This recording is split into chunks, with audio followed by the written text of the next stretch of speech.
का क्या है पहला प्रश्न। सुभाष चंद्र बोस ने फॉरवर्ड ब्लॉक की स्थापना क्यों की थी? सुभाष चंद्र बोस ने 1929 में फॉरवर्ड ब्लॉक की 1939 में फॉरवर्ड बॉक्स की स्थापना की। ये एक नंबरा क्वेश्चन बन सकता है, एक नंबरा में पूछ सकता है कि सुभाष चंद्र बोस ने फॉरवर्ड बॉक्स ब्लॉक की स्थापना कब की। ऑप्शन में रहेगा 1939, तो 1939 में टिक लगा सकता है। एक ये एक नंबरा हो गया, एक तो लॉन्ग हो गया। स्थापना की ताकि स्वतंत्रता संग्राम को और अधिक संगठित लिखा है, संगठित और प्रभावी बनाया जा सके। यह संगठन उन लोगों के लिए था जो कांग्रेस के भीतर अधिक क्रांतिकारी दृष्टिकोण को अपनाना चाहते थे। बोस का उद्देश्य भारतीय स्वतंत्रता, बोस का मतलब है सुभाष चंद्र बोस का उद्देश्य क्या था? भारतीय स्वतंत्रता के लिए एक सतत संघर्ष को बढ़ावा देना था। अगला प्रश्न है, हिंदू महासभा की स्थापना कब और क्यों हुई? हिंदू महासभा की स्थापना 1915 में हुई। इसका उद्देश्य, यहाँ पे एक नंबर प्रश्न बन रहा है, इसमें भी प्रश्न पूछ देगा एग्जाम में, हिंदू महासभा की स्थापना किस ईस्वी में हुई?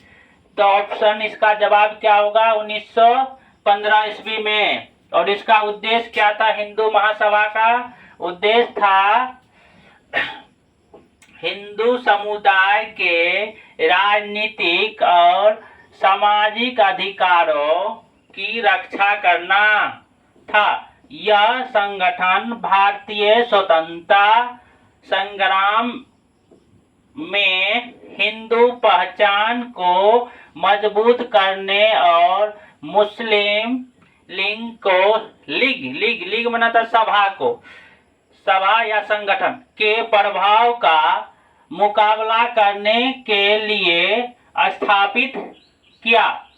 क्लास चल रहा है और क्लास चलते क्या आ गया है? बारिश आ गया। थोड़ा इस वीडियो में बारिश का आवाज आएगा तो उस पर ध्यान नहीं देना है, प्रश्न पे ध्यान देना है। तो क्लास रुक नहीं सकता है, बारिश भी नहीं रुक सकता है। चलो आगे क्या है प्रश्न। सिंधु घाटी सभ्यता के पतन के कारणों की समीक्षा करें।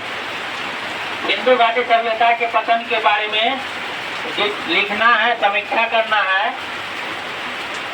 सिंधु घाटी सभ्यता लगभग 2500 से 1900 ईस्वी पूर्व यानी कि पहले की बात है के पतन के कई कारण थे। यानी कि 2500 से 1900 ईस्वी पूर्व के पहले के जो पतन है उनके बहुत सारे कारण है। जानेंगे क्या कारण है। सबसे पहले जलवायु परिवर्तन ने नदियों के प्रवाह को प्रभावित किया, जिससे कृषि उत्पादन में कमी आई। इसके अलावा भौगोलिक परिवर्तन जैसे कि नदियों का सूखना और बाढ़ ने भी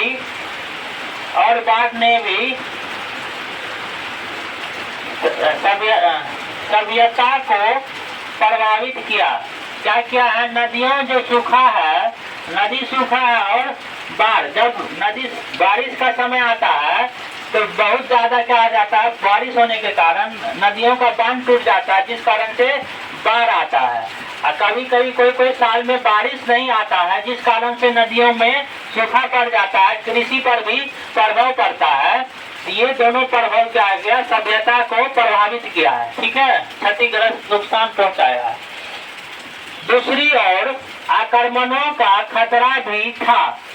आर्य जनजातियों के आक्रमण ने इस सभ्यता को कमजोर किया। इसके अलावा आंतरिक सामाजिक और आर्थिक असमानताएं भी थी जो असंतोष का कारण बनी। अंततः इन सभी कारकों के संयोजन ने सिंधु घाटी सभ्यता के पतन में महत्वपूर्ण भूमिका निभाई, जिससे यह एक महान सभ्यता के रूप में समाप्त हो गई। भक्ति आंदोलन को किन तत्वों ने प्रभावित किया? भक्ति आंदोलन जो 7वीं से 17वीं शताब्दी के बीच भारत में विकसित हुआ, कई तत्वों से प्रभावित किया था।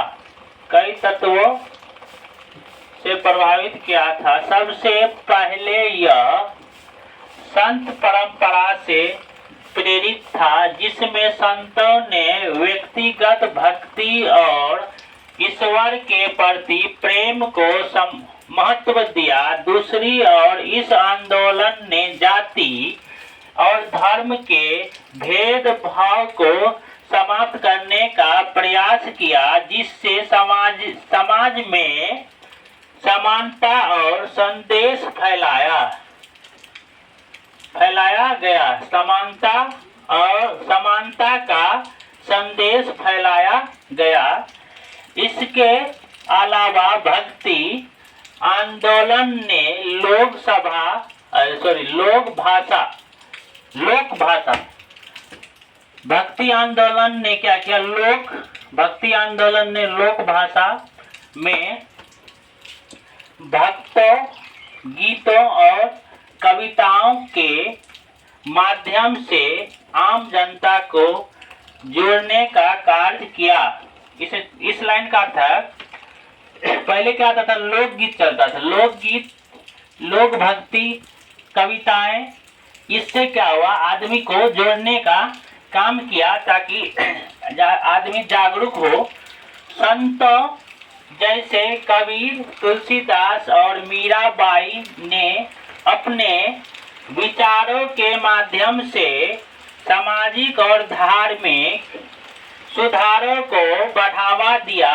इस प्रकार भक्ति आंदोलन ने भारतीय समाज में एक नई चेतना और धर्म का संचार किया।